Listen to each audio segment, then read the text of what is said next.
حوتەمین پێشانگای نێودەوڵەتی هەولێر بۆ ئۆتۆمبیل و پارچەی یەدەگ و جوانکاری بە بەشداری 25 کۆمپانیای جیهانی 10 وڵات کرایەوە.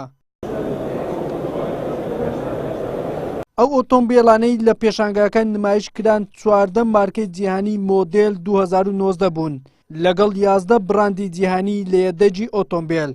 لەو پێشانگادا 25 کۆمپانیا لە 10 وڵاتانی جیهانی بەشدارن لەو پێشانگادا، لەوانە ئەمریکا، بەریتانیا، فەرەنسا، ئیتالیا، ئەڵمانیا، کۆریا، سین، تایوان، ئیران بەشدارن لەو پێشانگایدا. پێشانگای کە بۆ ماوەی 4 ڕۆژ بەردەوام دەبیتن، ڕۆژانە لە ساعت 11 بەیانێت تا ساعت 7 ئێوارە.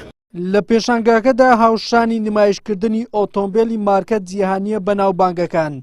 وەستا هیوات تەعدیلچی ئۆتۆمبیلی جێب وێڵسە دەستکردەکەی خۆی نمایش کردبوو کە بووە جێگای سەرنجی سەردانکەرانی پێشانگاکە.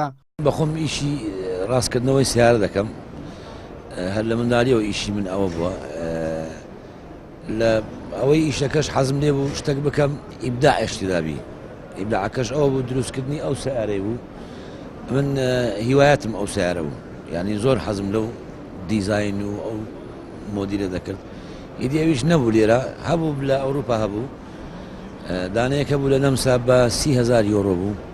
بەخوای لێرە نێزیکەی 2 دەفتەریشی دەویست هەتا ئەوهای لێ دەهات. منش هەستام بە ئەوەی لە گۆگڵ وێڵسم لە 1943 ئەوەی دەرچوو کە ئەوە دەرچوو ڕۆژانە متابعەم دەکرد، هەموو بە قیاسات و ملیم و کە ئەوە کو دەکرێت هەستام پلێتم کڕی، پلێت هەیە بە تەبەقا گێت 18 بەخۆم دروستم کرد، پارچە هەمووی دەستە، یعنی هیچ چشتی ئەوەی تێدا نیە مەسەلەن برێ لە وەکیل کڕابی یان لە دەرێ هات ویستە چێتەنە یەک دووشتی بەسیت مەسەلەن بۆ نمونەوە ئاوێنەیە ئەو سوکانە بەتەنێ ئەوەکە ئەویدی هەموو بەخۆم دروستم کردێ. ئەو سیارە خۆی ئەسلەکەی چارپستنە، گێڕش عادیە، بەس ئەمن کردمە 6 پستن و گەرتۆماتیک. ئەو سیارە بەخۆی پاوەری نییە، ئەمن پاوەریشم لۆدانەیە، لە ڕۆیشتن هیچ مشکلێکی نەچووکە، هەمووی تێست کرایە، هەمووی 100% نەجاحەتی هینەیە. ئێستا هەست بەخۆم دەکەم کە وەکو ئەو پیشانگایە من هاتیمە و سیارم عەرزی ئێرە کردیە، وا هەست دەکەم ئەمن ساحەبی مەزاراتیم، ساحەبی مارسیدیسم، یعنی ئەوانە کە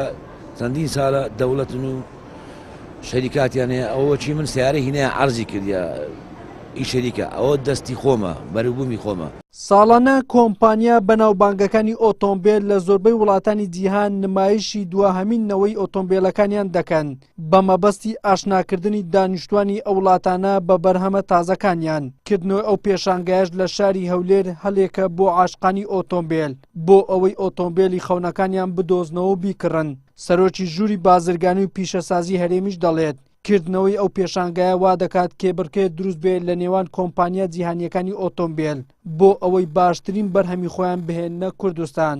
بوونی ئەو پیشانگایە بە تایبەتی بۆ ئۆتۆمۆبیل شتێکی باشە کەەوە هاوڵاتی دەتانی لە بۆ خۆی هەڵبژاردنەکەی بە شێوەیەکی ڕاست بکاتن.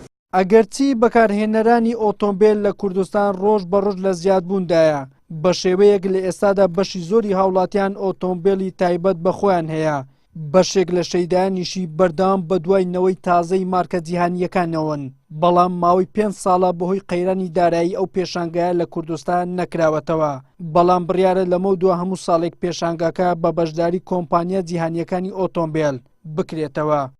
وەلی سەلیم، کەناڵی ئاسمانی پێم، هەولێر.